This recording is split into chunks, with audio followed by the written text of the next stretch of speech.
Дорога в Україну призведе або до вбивства, або до смерті, а час повернутися додому іще є. Такими словами звернувся муфтій мусульман Криму до представників народів Кавказу, Татарстану і Башкортостану, які в лавах російської армії стоять біля кордонів України. Їм в разі нового масштабного вторгнення доведеться битися проти мусульман, а це великий гріх, зауважив Гайдер Рустемов. До всього мусульмани, які боронитимуть Україну, обстоюватимуть свої домівки, родини та честь.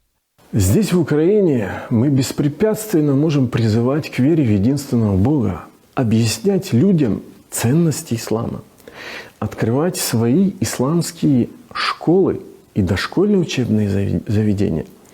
Здесь много людей разных национальностей по доброй воле принимают ислам.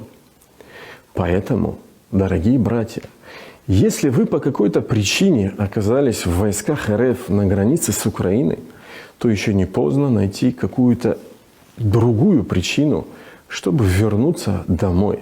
Ведь ваша дорога в Украину сегодня при таких обстоятельствах – это верная дорога либо к убийству, либо к смерти. Да упасет нас Аллах от этой участи. Ведь если вы примете участие во вторжении в Украину, то будете прямо или косвенно убивать мусульман.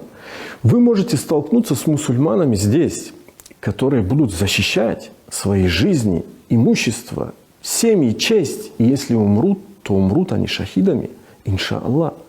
А кем умрете вы?